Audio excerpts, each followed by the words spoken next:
You are the weirdest therapist I've ever had, right? Like where you can't literally breathe, like the air's not, it's not possible to breathe. It's just gaining permission to feel anxious and move forward. It's hard to describe, right? You're racing thoughts, but you're frozen all at one time. So again, it's not minimizing that loss. It's not ignoring the loss. It's acknowledging the loss and then focusing on what I do have. We can't shame ourselves for being human. Because our feelings are valid.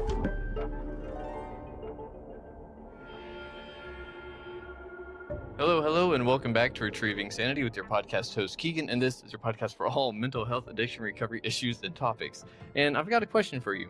Do you ever feel like you're losing sight of something? Well, I have a very special guest today, and her name is Laura Bratton. She is an extraordinary spirit, and her life took a massive turn when she began losing her sight as a teenager. But instead of being halted, she actually transformed this monumental challenge into a foundation built on two powerful pillars known as grit and gratitude. So her story isn't just about overcoming such an obstacle, it is about navigating and changing life into something that is truly infectious with happiness. So Laura, how are you doing today? Great. Thank you for the opportunity. Of course. Thank you for being on the show. And might I say, like, it is just crazy that we're able to have conversations like this, right? It's such a gift. Whenever we have these kind of conversations, we always have to say that it sucks that we went through whatever we went through, right? Yes, 100%. Can you tell us what was it that you went through and how did you get through just the other side? Because I personally cannot imagine my life without sight. It is one of those things that I can't fathom it, you know? Yes. And there's no way you can until you experience it. So at the age of 9, I was diagnosed with an extremely rare eye disease. But at that time, I still had full sight. And so in my 9-year-old brain, I thought, well, I can see now. So isn't that what life is always going to be like? So the news obviously hit and affected my parents. And they knew the reality of what was coming. But still, as that 9-year-old, I was oblivious. I was like, well, I'm doing dance and basketball and everything now. Like, this is great. Life is good. Fast forward to high school. In those 4 years of high school, that's when I lost all of my sight. Ooh. So it wasn't one day I woke up and went from like full sight to no sight or, had some dramatic change overnight. No. But it was a quick, rapid decline literally over those 4 years. So I would lose a significant amount of sight and then it would plateau for a little while. And then I'd lose a significant amount of sight and then it would plateau. So by the end of high school, by the time I graduated, I had only what I have now, just very limited light perception. So basically no vision. Yeah. Ouch. Real quick, what was that disease called? So 30 years later, it still does not have a name. It's so rare. It's just certain genes in my body mutated to cause blindness. What? So it's not hereditary. It wasn't from some other injury or illness. It wasn't like a cancer or it wasn't any kind of other trigger. So it's extremely, extremely rare. We're still currently working on the cause. Oh man. I'm not trying to sidetrack anything. I'm just curious, like, are you actually like in a study to help find a cure for that or anything? Yes. Dude, that's awesome. Yeah. And I'm in a lot of those actually. Well, not a lot, but several. Yeah, that ongoing studies are going on to try to figure out which gene, is there any gene therapy available? Is there any optic nerve? Because believe it or not, my optic nerve functions perfectly. It's just my retina receiving the information from my optic nerve. Whoa. So, so there's a lot going on. So, yes, they definitely in those studies to try to help myself and also just not people with this specific situation because it's so rare, but just in general, just other rare eye diseases. That's really astounding that you're doing this kind of thing because, I mean, you're not sitting there and just getting hit with life and then just sitting on the couch being like, all right, I guess it happened, so here we are, gonna let it just happen. You're actually actively trying to do something about it, and you're helping others at the same time. That's a rare gift. Yes. And actually, this week, literally, we should know more from some recent testing I did, and hopefully that information will be able to be published for other doctors and scientists to use and learn from in the future. Ooh, that's awesome. Is there anything out of this testing that you've done that's kind of given you any insight into anything that you've had questions about this whole time? Not yet, because there's still so much unknown. Gotcha. There's not enough of the puzzle together yet, if that makes sense. It's still so completely unknown. It's not even to the point where even ask questions.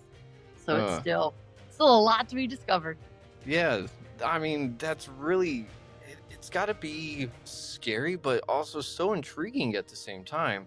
Because if you've got an inquisitive mind like myself, I would be asking, well, why? Just like, there's got to be something. Like, there's got to be a reason. Yeah. And what we just, again, that just kind of what you're saying, that inquisitive mind of, there is a gene. I know there is in my body. Like, which gene is it? You know, it's just that, for all of us, just that unknown. There's so much uncertainty there. So yes, hopefully a lot of that will become clear in the future. And that's the gift of technology. This is only possible in these recent years because of technology advancing so quickly. Yeah, the medical tech side of things has gotten crazy cool. Like, I just spoke with someone that is trying to help people with depression and other neurodegenerative diseases with infrared light by shining brain light. You know, like, I was like, what? How are you shining light on the brain? But it's infrared light. Wow, that's awesome. Yeah. That makes total sense to me. Yeah, it was super cool talking about it, but it made me realize that depression and other things like that are not what we really quite think they are. Right. So can you tell us, what is it that your condition or the conditions that you've dealt with, what are they like for yourself, and what are some things that you've learned along your journey to kind of help others along the way? So I want to talk about my initial emotional reaction, and that'll make it clear why I'm getting to that point where I'm telling that backstory. So my initial reaction when I was in those high school years, the first reaction was denial. Oh, this is not happening. This is not lasting forever. It's not permanent. Trying to convince myself it wasn't reality. Once the denial wore off, that's when the grief process started. And the grief manifested in intense anxiety and intense depression. Ouch. Because I knew what I was constantly losing. I knew how easy life was with sight. So constantly having to figure out, how do I deal with that anxiety and depression and grief while still moving forward? As you said, like, I'm not just going to sit on the couch and just give up in life and just throw up my hands and say, oh, well, it happened, right? But just to keep going and to move forward, I had to have resources that allowed me to work through the anxiety, work through the depression, because it was so overwhelming. It felt like life was over. It felt like this was going to swallow, the anxiety and depression were going to swallow me forever. Yeah. And there was no end. There was no hope. There was no purpose. Why am I even here? There's no meaning anymore. You know, all those typical questions that come up.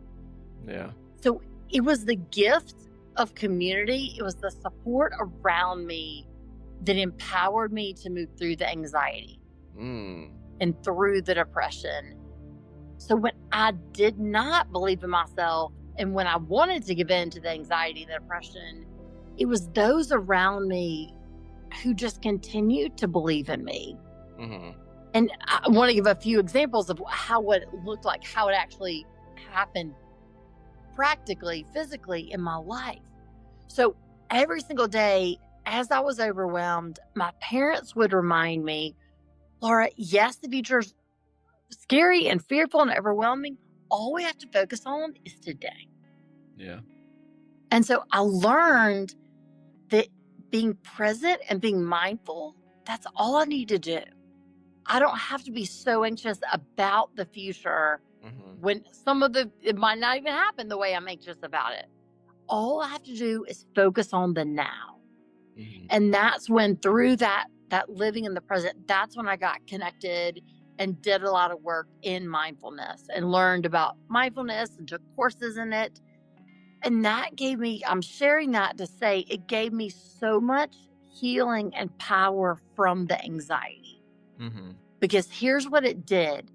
It didn't make the anxiety magically go away and everything was rosy and happy and perfect. I got my vision back, right? Like I didn't wake up one day and say, oh, wow, anxiety's gone, but I'm still blind. It's okay, world, right?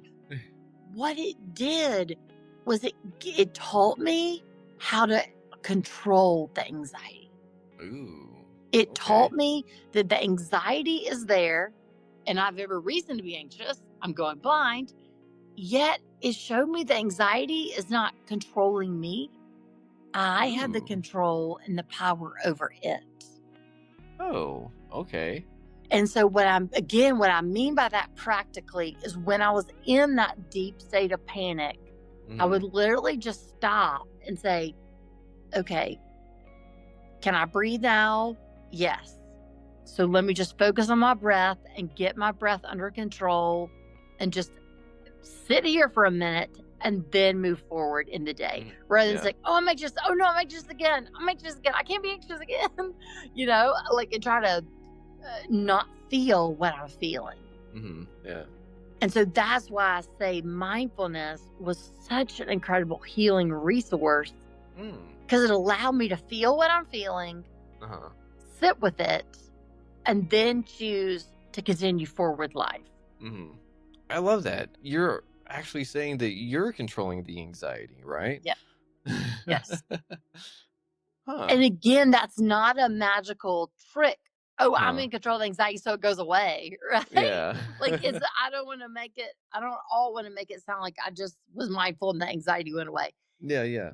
But what I am saying is it gave me agency. Mindfulness gave me agency to say, what am I going to do about this anxious? Yeah. Yes, I'm anxious. What am I going to do about it? Am I going to give into it and let it totally overwhelm me and just be anxious forever? Or am I going to say, yes, I'm anxious, and I choose to move forward even with anxiety, even in the midst of panic? I love that. And I know how anxiety can be because I've sat there and have been in the ER because of panic attacks before, and they really suck. And I've never thought about choosing what to be anxious over because it was always just either one thing that was like monumental, a challenge kind of thing, or it was too much of everything. But I've never thought about being the master of my anxiety. Yes. And that gives us so much power, and not power like dominance, like power over. It's just power with that power of, I do have control over this. Yeah. Power with, not power over. I love that because you're working with yourself. You're not trying to tell yourself that you shouldn't be feeling a way. You're saying 100%. You're saying it's okay to envelop this feeling and direct it where I think it should be going instead of having it tell me where it wants to go. 100%. And that's exactly what happened to me one day when I was working with a therapist.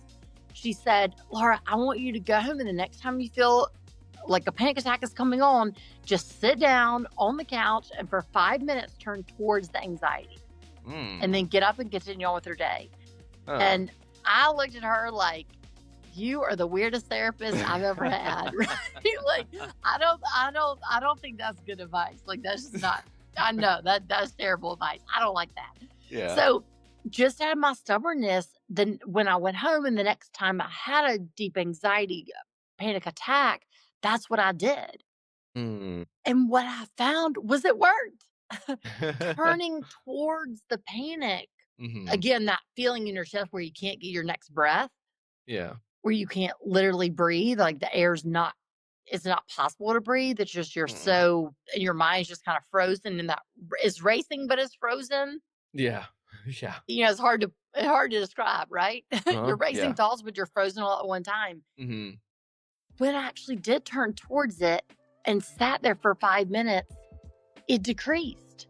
I was able to breathe. And that's what gave me control to say, okay, yes, I'm feeling incredibly anxious. So I'm going to get up and go get some water, walk outside, feel the fresh air, and then make that phone call I need to make, or send that email I need to send, or read that paper I need to read. So it's that power with.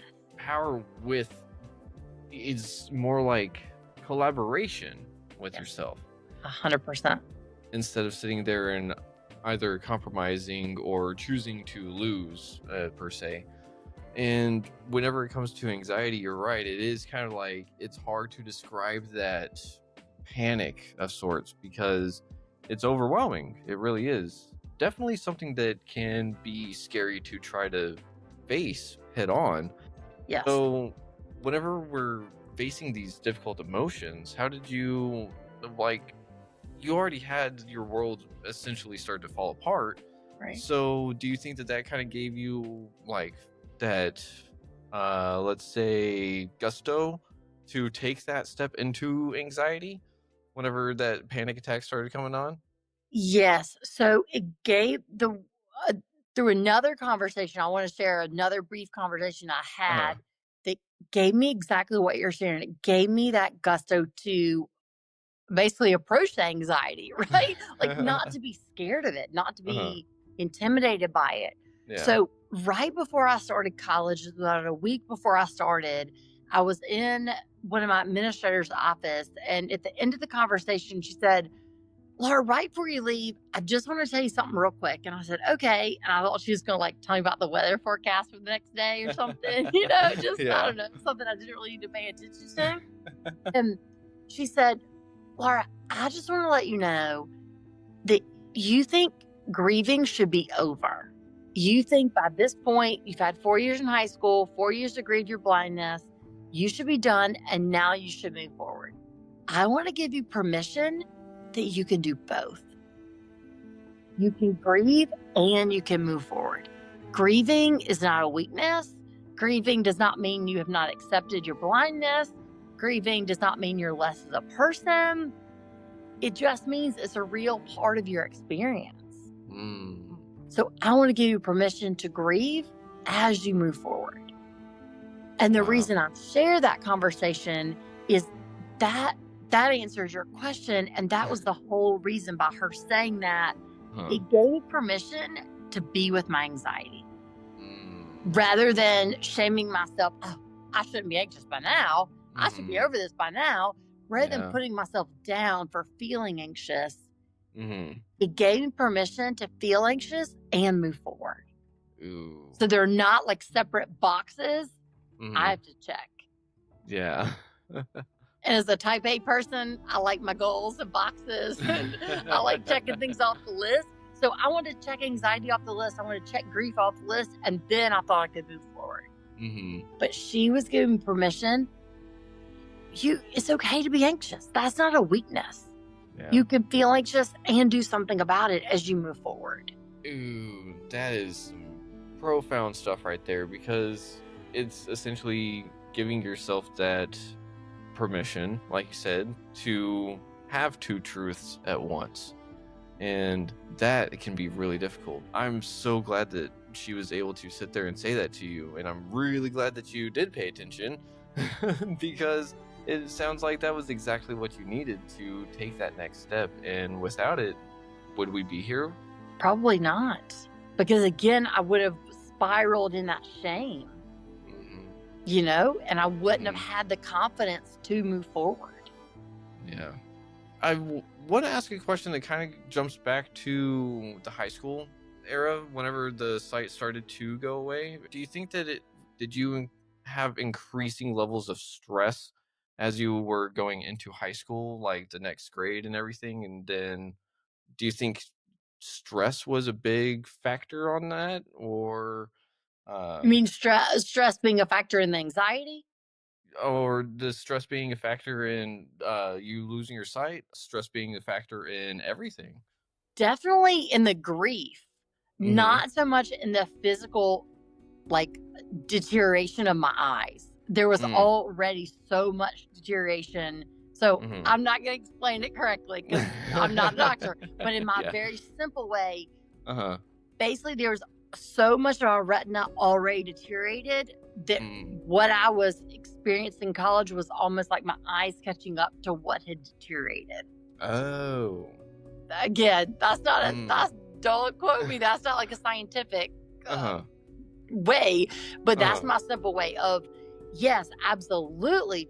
Stress played a major factor in the anxiety, the depression, the grief process. But as far as the physical illness, that was already happening before the stress hit. Okay. And I just kind of wanted to ask that because stress is one of those things that we kind of decide to put on ourselves, and it just kind of amplifies all the really crappy emotions. Yes. You know? Yes. So 100%. I completely agree. And whenever we're dealing with these kind of overwhelming emotions, we really do have to give ourselves permission to feel them, but we don't really tend to do that in our normal day-to-day, or that's not really how we're raised to kind of go about, right? We're not allowed to feel.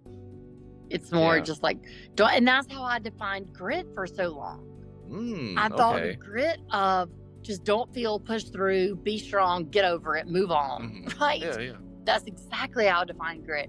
Yeah. The way that I define it now and how I work with people is grit is acknowledging the difficulty, is acknowledging the adversity, and then choosing to move forward. So it's validating what we're feeling and then choosing to move forward. Oh, I love that. So that kind of would go along hand in hand with like what bravery is, right? Like you have 100%. That's how I define bravery and courage. Yes. Yeah. You have to acknowledge what situation you're going in scares you and do it anyways. So grit, you're saying essentially the same thing, but you know that it's a really bad situation, or you know it's going to be really tough, and you just go and do it. And you just choose anyway. Yeah. Because that's so much of our life, right? Yeah. And you're choosing to do it. You're not letting it happen to you. Right. Again, that power wit. You're choosing to work with it rather than it being over you. Yeah. And what has been one of the things that's really made itself apparent whenever you started working with that power within yourself and not so much letting all these weird emotions kind of control you instead? The emotions are not as powerful as I thought they were. Ooh. So again, what I mean by that is I thought let's take either one, the anxiety or the depression, but just say the anxiety. I thought I was totally powerless over it.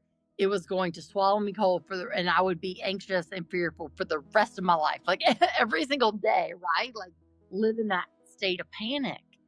I didn't realize when I worked with it, when I acknowledged it, when I validated, that's actually normal to be anxious when you're one blind, right? Like that's not a rare thing. I realized I do have control over what I do with anxiety. So the biggest thing I would say I realized is knowing that I have control with the emotions. Again, I don't want to make it sound like I have control so they just magically went away. That's not at all what I'm saying. I'm saying I can better manage the anxiety and depression. Yeah, and being able to better manage it makes sure that it doesn't manage you. But whenever we're sitting here and we're having this agency over those kind of feelings, what is something that you choose to be anxious about instead of having it choose for you? So I don't focus on what I am going to be anxious about. I allow myself to feel that anxiety and say, okay, that's where mindfulness comes in. Okay, is that really reality? Is that really going to happen? So just mentally walking myself through the process. Is that a real outcome? Right? Like, or I just creating something to be anxious about. right? So rather than thinking, okay, I can be anxious about this, just thinking about, okay, maybe I am anxious about that and just is what it is, rather than trying to get rid of the anxiety. Yeah. Okay. So just acknowledging it and not trying to shame yourself into not feeling it. I got it. So one of the things that you had mentioned was it's okay to feel anxious about what you're going through, because, I mean, whenever you're going blind, I'm pretty sure someone should feel anxious if they're feeling excited about it. That's kind of weird. That's unusual, right? Yeah.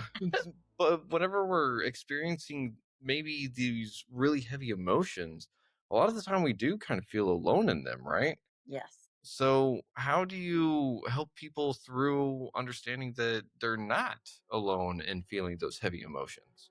So that's where in my work of coaching, that's where the one-on-one work comes in on it's holding the space.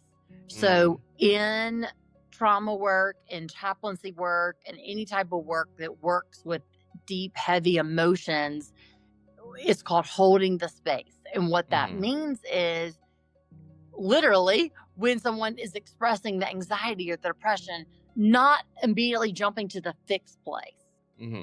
But first, taking the time to hear the person and validate what they're feeling so that they realize, yes, this feels so alone, and I'm not alone.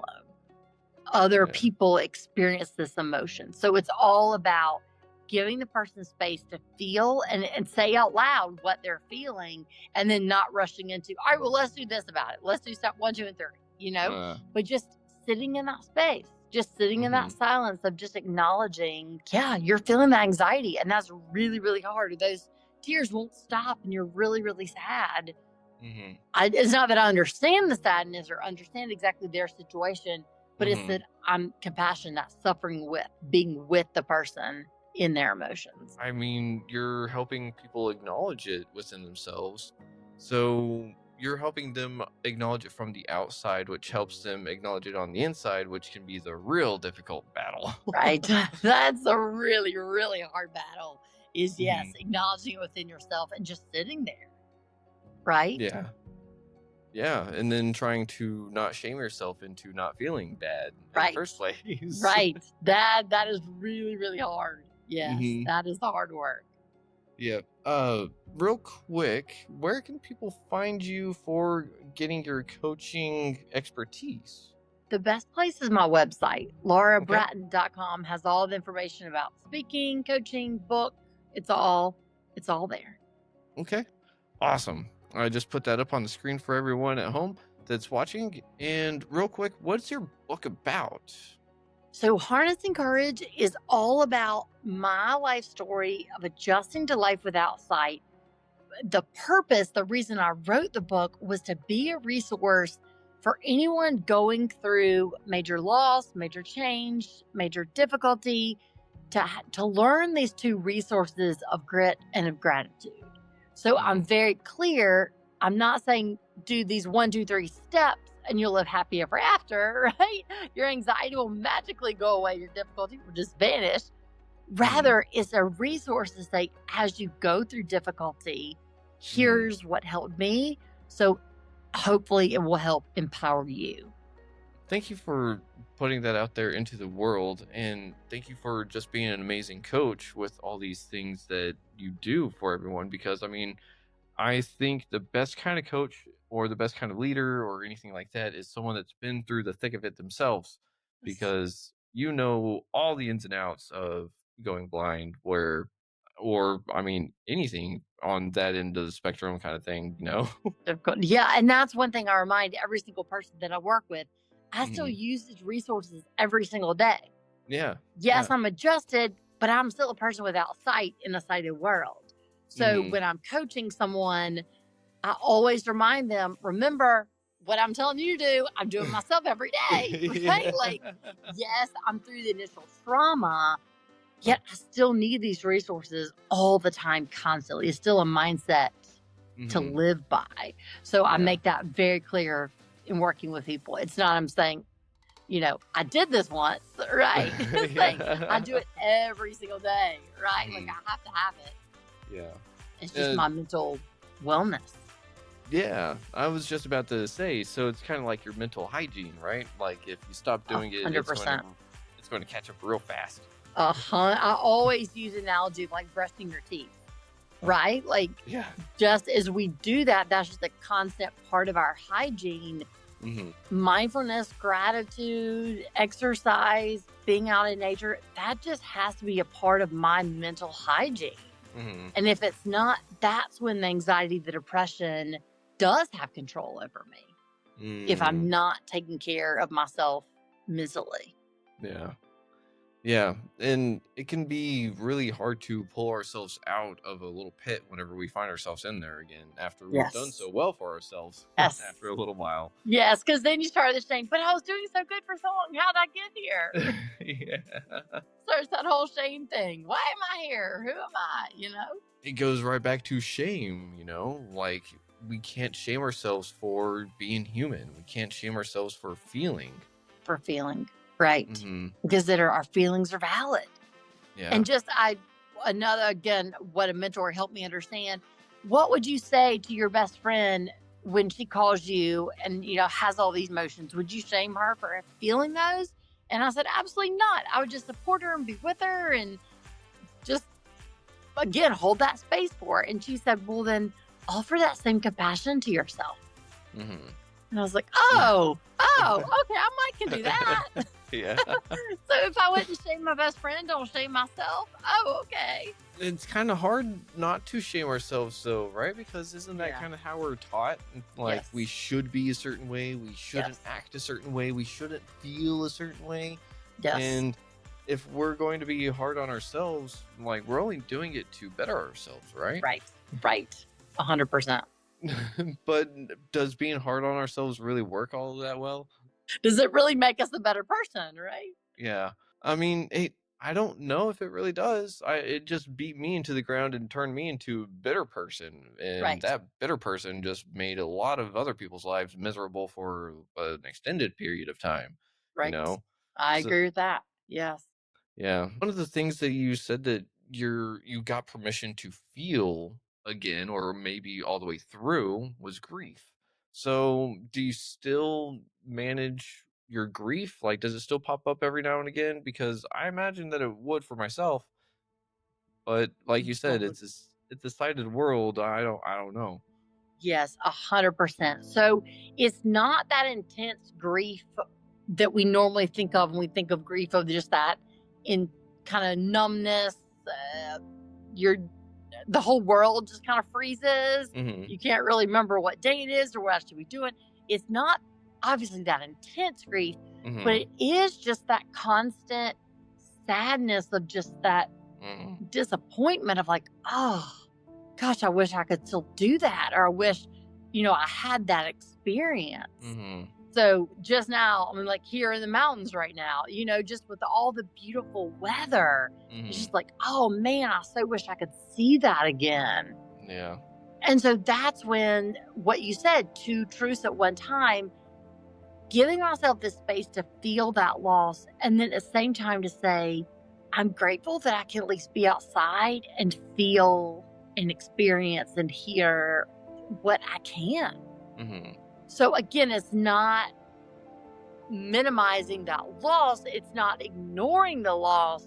It's acknowledging the loss and then focusing on what I do have. Yeah. Flipping it, right? Right. That's my mindset. That's that mental hygiene that I have to have every day.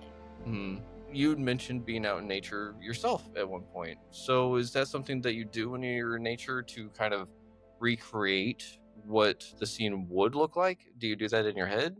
Yes. So because I had vision for so long, for example, when I'm out on a hike or at the beach, I'm visualizing what I remember. So if I'm on a hike and, we're walking up a huge hill, that's what I'm visualizing, what I remember. Where there's a huge oak tree or red tree or whatever. I'm visualizing that because I had so much time with sight. Okay.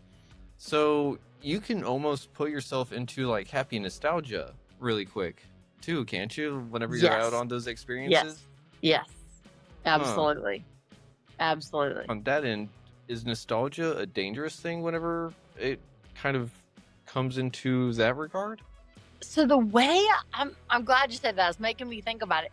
The way that I would describe it, rather than nostalgia, I would just I'm visualizing what's being described to me. I'm not jumping back to, oh, I remember on a hike when I was 14 and saw a tree. So it's not going back to memories, remembering when.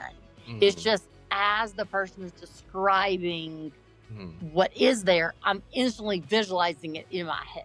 Does that make sense? So it's not that I'm going back, recreating, thinking about a memory of when I was at place A and saw place A tree, you know?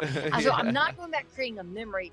It's just as it's being described to me, you know, oh, there's a huge rattlesnake, you know? I'm just thinking about a rattlesnake. So it's just creating that visual map in my head as it's being described. Oh, okay. So you get to sit there and kind of create your world as you're essentially experiencing it. Right, you know? Right, 100%. Actually really cool whenever you think about it that way, because this way the world looks however you want it to look like. Right, yeah. And that's the balance. The loss is I would much rather see it as it actually is to have that gift, because that's so much easier. Yeah. But that's again where the grit and gratitude comes in of, okay, but what I can do about this is create that visual map the best I can. Yeah. One of the things that I've always kind of wondered is whenever we're sitting here and we lose most of a sense, part of our bodies will sit there and amplify another sense. Or so I've been told and read, but is that the case for you? Did you find out that you actually have way better hearing than you used to? So it's not that it's better, it's that I'm more in tune. Ooh. So think about where you're depending on 5 senses, I'm depending on 4. So you don't have to focus on each sense as much as I do. Because you have more to spread out the senses. So it's that I'm more in tune to my hearing. It's not that the hearing got better. And the sense that did definitely increase was, and again, maybe it's just because I was forced to be in tune to it, was that intuition. Ooh. My intuition is so much better and stronger. Again, it probably was always there at the same level, but I just have to depend on it so much more. Ooh, okay. I love that you brought up intuition, because that is something that a lot of us kind of shame ourselves out of. Right. It's 100%. How did you step into your intuition? I mean, it feels like you kind of weren't given an option. Yeah, I was going to say, I wish I had some beautiful story. But it happened, and I didn't even realize it was happening. So, for example, I just slowly realized I can sense from people their emotions. I can walk into a room and sense, whoa, there's a lot of tension in here. Like, this is not a happy place. Or walk in and go, oh, this is really joyful. And I didn't even try to focus on that. I didn't make that my goal. Again, what you said, it just happened out of survival. Because I can't read people's body language, I was just forced to focus on the energy. Yeah. That's a really interesting way to look at it too, because I've heard that empaths it's quote unquote not a thing, and other people say it's just a survival mechanism. And here you are saying that intuition is kind of a survival mechanism. Yes. So it 100% is. Yeah. So I'm assuming that you had that experience with your sight to kind of like give you heads up on what your intuition was kind of telling you whenever it started screaming a little bit louder, right? Definitely. But yeah, you're right. It started screaming really loud without sight. And again, I didn't even try to tap into it. It just I would just wow, that person's really angry, and I was like, oh my gosh, how'd you know? You can't see them. It's just the aura. It's just the energy. It just is. Yeah. Well, I imagine whenever people speak to you or at you, it feels different, or whenever people just, because they say it's not in what you say, it's in how you say it. And I'm sure 100% my experience. That is 100% my experience. So I'm like, whoa, that tone was off. They were saying happy things, but that tone didn't sound happy, right? So yes, 100% in how it's said, not just the words. Oh, are you able to do the party trick of being a human lie detector? Actually, I can do that pretty well, especially when I have some reference to knowing people. Yeah, it is funny. My close friends will be like, "Hey, Laura, so what do you think? give us your insight." And again, it's not something I try to do. Like, I never walk into a conversation and say, "Well, I'm going to analyze this person's energy," right? Like, it's never something I focus on doing. It's just something I instantly say, "Oh, they're angry. Oh, they're sad. Oh, they're joyful. Oh, they're grounded." It just instantly happens. Yeah. I'm really glad that you were able to have that kind of experience, because intuition is one of those things I wish everyone could experience a little bit more. Tap into. Yes. Yeah. But we just kind of got to relax, trust ourselves a little bit, and kind of maybe go with the flow a little bit, man. Yes. Yes, absolutely. 100%.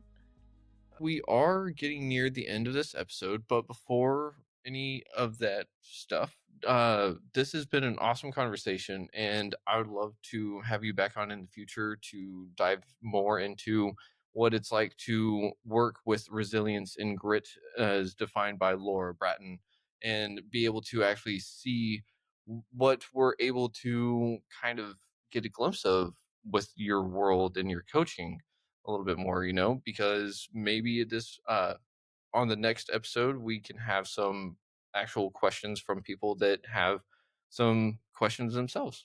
Yes, I would absolutely love that. As I've been talking for people, the questions that you thought of, please send them in. And yes, I would absolutely love to follow up, and also to do another episode focused on gratitude. Yeah. And how I've learned to use gratitude in adversity in our mental wellness. So yes, please send in your questions. Awesome. That we can answer. Sweet. So, Laura, thank you for that. So, everyone out there and Laura, we are going to play the Gratitude Gauntlet. I'm going to give Laura a common, slightly frustrating or difficult life gauntlet or a life scenario, such as a forgotten umbrella while it's raining outside, and her task is to respond with the grit action that she would take to handle it, and the gratitude statement afterwards to give us the positive reframe to maintain the happy-go-lucky attitude. So, Laura, are you ready to play the life gauntlet? I'm ready. Let's see how I do. All right. So, up first, life gauntlet. You spill a full cup of coffee all over your freshly cleaned shirt 5 minutes before a big meeting. So my first reaction as far as grit is acknowledge the frustration and aggravation. I don't have time for this, right? Like, this was not in the plan on my brand new perfect shirt, right? So again, validate that frustration. And then take the action, say, okay, I literally have 5 minutes. What's the next thing I need to do? Go get paper towels to clean up. Go in the bedroom, get another shirt. Do the next action rather than saying, only have 5 minutes. This is never going to work. Just focus on what can I do in that 5 minutes. Gotcha. And what would be the gratitude statement to keep the positive mindset? The gratitude would be after that 5 minutes and I'm sitting in the meeting, I'm thankful that I'm here. I'm thankful that I made it, right? Yep. Like, I'm here, right? Maybe coffee stains and all, I'm here. Yep. Grateful you just got a meeting to go to in the first place. Exactly. All right. Life gauntlet number 2. Your Uber gets stuck in an hour-long traffic jam on a day you are already running late. Again, the grit is acknowledge that you want to be mad at the Uber driver, right? Like somehow it's the Uber driver's fault, even though you know it's not. Just be mad. Let's say it's Atlanta traffic, right? Just be mad if the traffic, because then the whole goal is acknowledge the reality of what we're thinking, and then what can we do about it? Can you call where you are supposed to be and let them know? I've literally done this in real time. Take a picture of the traffic and send it to the person and say, this is where I'm stuck. Can't make the meeting on time. We'll keep you updated on my ETA. Yeah. So again, what can we control in that situation rather than just yelling at our Uber driver? And the gratitude would be, I'm just grateful that I'm safe. Yeah, it's frustrating I'm late, but the good news is I'm safe. Yeah. I might not get there on time, but I'm safe in this traffic. Yeah, that's a good way to look at it. And Life Gauntlet number 3. A project you put your heart into gets rejected or significantly cut back at work. Feel the heartbreak. Absolutely. And I felt the heartbreak as you said it. Like, this is the disappointment. Because it's obviously something you worked really hard on and put a lot of energy and effort into. So this is the grief. Feel that loss. Feel the letdown of, I put so much into this. It's kind of like that adrenaline rush comes off once we get the negative, right? So feel that and say, okay, who can I contact? Who would either get me towards accepting this project, or what's another company I can be focused on? What can I do to move forward so I don't stay? The object is not staying stuck with the disappointment and just giving up. Oh, well, I just don't have these gifts like I thought I did. Rather than saying, okay, who else needs and can use these gifts? And then the gratitude would be grateful for the next opportunity that opens up. Ooh, okay. That project was rejected. That's obviously not what we did want. So we're going to be even more grateful for the next opportunity that opens up. Ooh, okay. I love that. And number 4, you realize you've been working on a computer file for an hour and it didn't save as the computer program crashed. Been there, done that, real world experience. So, again, I was so angry. Let yourself acknowledge that anger, right? Like, and let yourself say, I don't have time for this, right? So, feel that anger. Feel that, oh my gosh, are you serious? I don't even remember the information I just put into the computer. Feel that information. And then, for me, I wish I had done this. Walk away and say, okay, in an hour or tomorrow or the next day, I'll try this again. Because what I did, this is real time, I felt angry and then said, well, I'm just going to do this all over again quickly. And that stubbornness, anger, I didn't work the second time when I tried to save it because my mind was so frustrated and scrambled. So my advice would be take a breath, walk away for a minute, get away from it to distance yourself from the frustration. And then once your mind is clear again, come back and try to redo all your work and make sure it's saved this time. And then the gratitude would be, again, the joy of once you actually hit the submit button, when it is all saved and you hit submit, you are so deeply grateful it worked. It's like, oh my gosh, now I can go eat some more ice cream and celebrate, right? Like, go me. I hit the submit button and it worked. So being proud of yourself, being proud of your stick-to-itness. Yeah. Okay. Oh, yeah, and those darn computers, man. I swear. Been there, done that. Yep. And that leads us up to our last one, number 5. A close friend cancels on a much-needed social outing at the last minute. Oh, I've had this too before. So my first reaction is to be mad at the friend, and I literally thought this. Do you not know how much I needed this? Well, clearly they didn't. Yeah. So again, just to acknowledge I'm frustrated, I'm sad, I'm disappointed, and I feel let down by that friend, even though the friend didn't do it intentionally. And then the next thought is, this is what I did not do. how can I use this time wisely? Mm. The grit would be, how can I use this time wisely? What I did do in that real life situation was sit at home and feel sorry for myself. She didn't know how bad I needed this. Uh-huh. And now I'm feeling even worse. And so that made me feel worse and spiral down. What I wish I had done, and the grit would be, feel the sadness, feel the disappointment, and then say, okay, how can I use this time? Yeah. So the gratitude is, be grateful for your trust in yourself, because you felt the disappointment. You said, okay, now how can I use this time? So you believed in yourself that you could use that time in a healthy, useful way. Ooh, I love that. And I think that's going to help out a bunch of people. And I mean, I don't know about you, but I've been both that friend that had to cancel and the friend that needed the outing. 100%. Right. Yeah. Right.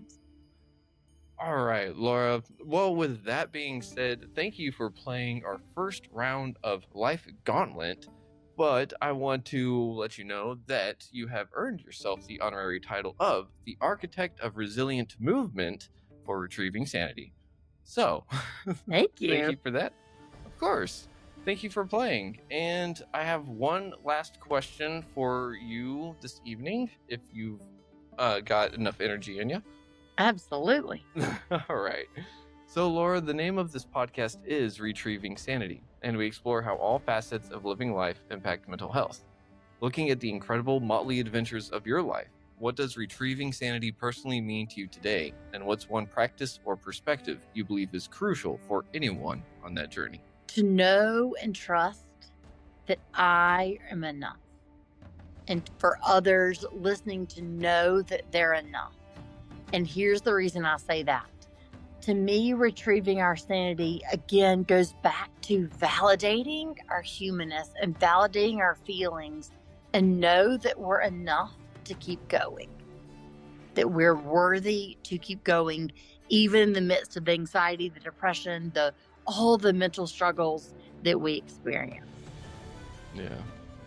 Well, thank you for that reminder. And I have to agree that I wish that we all just could accept our humanness and each other's humanness. Laura, real quick, where can everyone find you again if they're looking for your kind of coaching services? So the best place is my website. LauraBratton.com has all the information on buying the book, the coaching, speaking, connecting with me. All the resources are on my website. Gotcha. I think that is going to be an amazing book for anyone that has read it. And I just looked at the cover, and what's the dog's name? So that was my second guide dog, and her name was Betty. Oh, Betty. Oh, she looks awesome. So which guide dog do you got now? So she passed away about a year ago, and I haven't gotten another one since then. No. So I don't have one now. Oh no. I'm so sorry to hear that. She was wonderful. And true story, she was named after Betty White. Or in honor of Betty White. Oh, that's awesome. Well, thank you for putting her on the cover of the book so that she can be spread with the world, because I know that she helped you along, and it's going to help other people catch the cover of the book and be like, ooh, I need to read that book, figure out what that dog was up to. 100%. Be focused on the dog, not on me. But with that being said, Laura, thank you very much for being on Retrieving Sanity. And I just got to say, I'm highly inspired, and I know that our audience is going to be as well, because holy cow, you've got one heck of a message, and it's something that we all need to hear from time to time, and just remember that it's okay to be human. Thank you for the gift of being here, and for the gift of this platform, the message that you're putting out into the world. Of course. And it's thanks to wonderful people like you that have been through it, that are willing to share their stories and how everything it turned out, that this is even possible in the first place. So I just gotta say thank you again, and everyone out there, thank you for listening to Retrieving Sanity on WDJY 99.1 FM. This has been Keegan, and this has been Laura, and we will see y'all on the next episode. But you've got to remember to try to love yourself, love others if you can, and you gotta love yourself first. But if you've got a mental health crisis, you can go ahead and dial 988. See y'all next week. Much love. Shalom.